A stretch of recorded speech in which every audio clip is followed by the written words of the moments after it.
Hello friends, welcome back to MBC tuition classes. कैसे हैं आप सभी भाई? आज आपकी क्लास में हम स्टार्ट करने वाले हैं आपकी एक्सरसाइज 10.2 का क्वेश्चन नंबर 6। ठीक है, पिछली लास्ट क्लास में हमने 5 क्वेश्चन आपके कंप्लीट कर दिए हैं। तो क्वेश्चन 6 क्या है? The length of a tangent from a point A at a distance 5 centimetre from the centre of circle is 4 metre. Find the radius of circle. मैं क्वेश्चन में समझा दूं क्या कहा है इस क्वेश्चन में कि कोई पॉइंट ए है, सॉल्व करते चलते हैं जब समझ में आएगा। देखिए सर्कल है, ठीक है, सर्कल के बाहर कोई पॉइंट ए है, ठीक है, ए से टेंजेंट, पॉइंट ए से टेंजेंट की जो लेंथ है कितनी है? सेंटर के ऊपर से, सर्कल के ऊपर से टेंजेंट की जो लेंथ है कितनी सेंटीमीटर है? 5 सेंटीमीटर। ठीक है, फिर इसने कहा from the centre of circle. From the centre of circle मतलब सेंटर से, सर्कल के सेंटर से इस 4 मीटर। अच्छा, एक मिनट, सर्कल के सेंटर से 4 मीटर की दूरी पर पॉइंट ए है। 4 मीटर सेंटीमीटर की दूरी पर, centimetre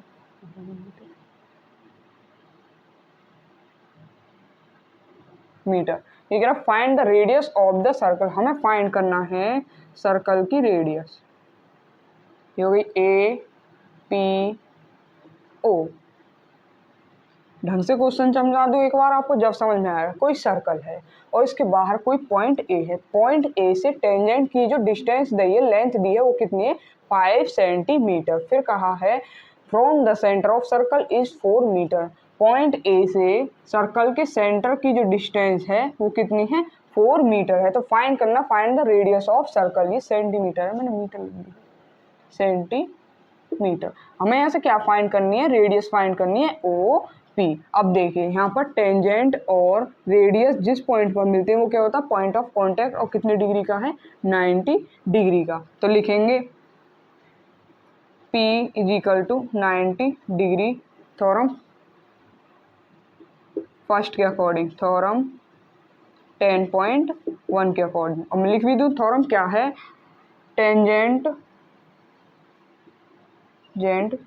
perpendicular radius at point of contact.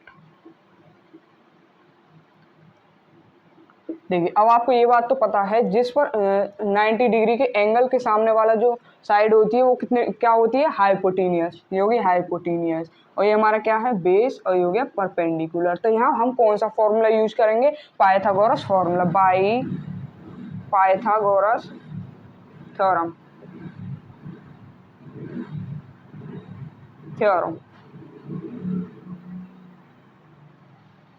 तो क्या लगेगा? देखिए मैंने ये तो लिखा नहीं कौन सा ट्राइंगल है। In triangle, right triangle A O P. ठीक है, तो ए ओ का whole square is equal to O P का whole square plus A P का होल स्क्वायर। ये तो आपको पता होगा।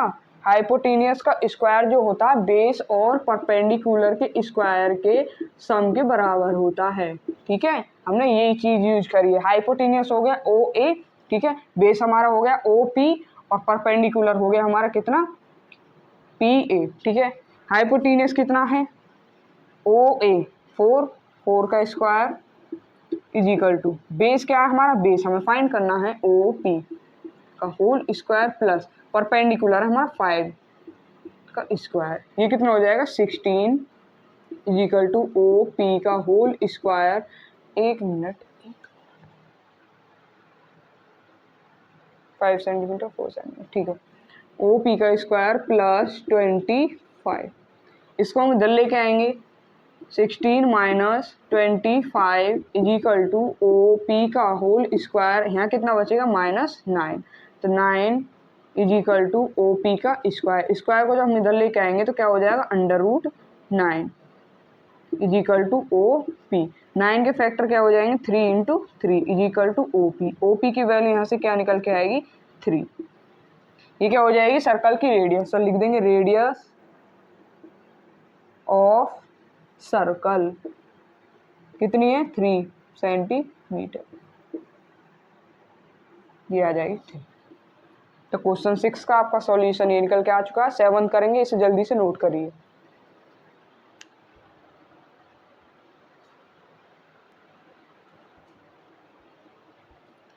चलिए भाई सेकंड क्वेश्चन स्टार्ट करते हैं, ठीक है।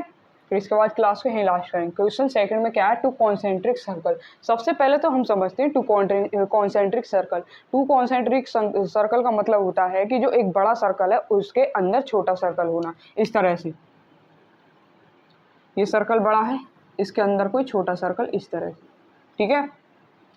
ये है टू कॉन्सेंट्रिक सर्कल। इसने कहा है two concentric circle are radii 5 centimetre and 3 centimetre. Find the length of कोड of the larger circle which touches the smaller circle. हमें यहाँ से फाइंड करनी है कोड, जो और कैसी कोड है, code of larger circle.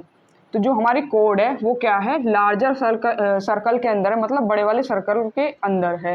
With which touch the smaller circle. जो हमारी सर्कल है वो बनेगी, जो स्मॉल वाला सर्कल है ना, इसे टच करके कोड बनेगी।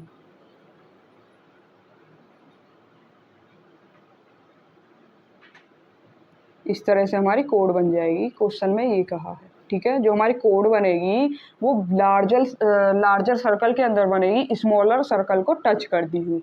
फिर क्वेश्चन में हमें फाइंड करना है ये कोड, ठीक है। और क्वेश्चन में सबसे पहले समझें, जो हमारी रेडियस दे रखी है 3 सेंटीमीटर, छोटे वाले सर्कल की रेडियस हो जाएगी, तो ये हो जाएगी इस तरह से, ठीक है।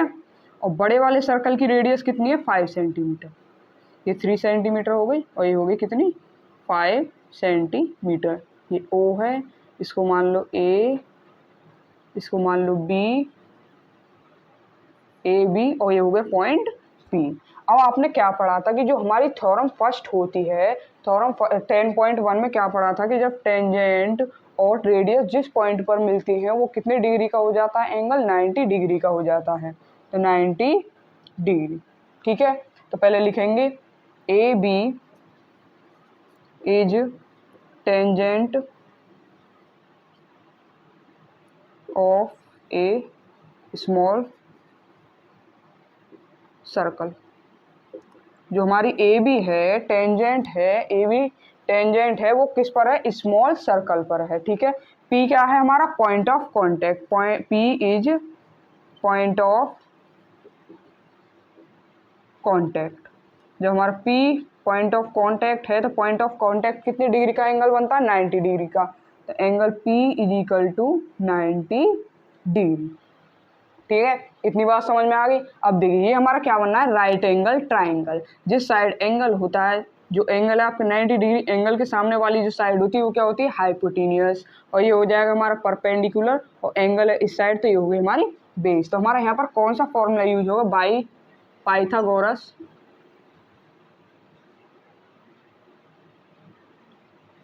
थ्योरम। क्या है थ्योरम, क्या होती है, H square is equal to perpendicular का स्क्वायर प्लस बेस का स्क्वायर। तो हाइपोटेनियस क्या है, ओ बी का square, O B whole square is equal to perpendicular, perpendicular है ओ पी का होल स्क्वायर, ओ पी का whole square plus base, base P B का होल स्क्वायर, पी बी का whole square, ठीक है। ओ भी कितना है हमारे यहाँ पर 5 सेंटीमीटर, तो 5 का whole square is equal to O P कितना है यहाँ पर 3 का स्क्वायर प्लस पी भी कितना है, पी भी हमें निकालना है, ठीक है। और ये हमारी जो कोड की साइड है ना पी वी, ये आधी है, हमें निकालनी है ए बी, ठीक है। ये आधा कोड है तो हमें पूरी ए बी निकालनी होगी। तो क्या करना पड़ेगा, ए बी क्या होता है, दोगुना होता है किसके, पी बी के, ठीक है। जब हम ए बी निकालेंगे तो पी बी के दोगुना कर देंगे, ए बी निकालने के लिए पी बी का दोगुना। तो 5 का स्क्वायर होता है 25 इज इक्वल टू 3 का square 9 plus P B square. 9 को इधर लेके आएंगे तो 25 minus 9 is equal to P B square, ये हो जाएगा 16 is equal to P B square, under root हो जाएगा 16 is equal to P B, ठीक है। 16 को हम लिख सकते हैं 4 इंटू 4, 16 के फैक्टर 4 इंटू 4 आएंगे पी बी, तो यहाँ अकेला क्या बच जाएगा 4 is equal to P B, ठीक है। पी बी क्या निकल के आ चुका है 4, और हमें यहाँ से क्या निकालनी है, पूरी कोड निकालनी है। ये निकाली थी अभी तक आधी कोड, तो पूरी कोड निकालने के लिए क्या करना पड़ेगा, code A B is equal to 2 into P B, ठीक है। A B is equal to 2 into P V कितनी निकाली हमने 4, तो हो जाएगी 4। A B is equal to 8, किस में दे रखा है सेंटीमीटर, ये हमारी निकल के आई है क्या, ए बी कोड। अब इसमें थोड़ी सी लैंग्वेज जो रह गई है मैं उसे लिख दूँ, ठीक है।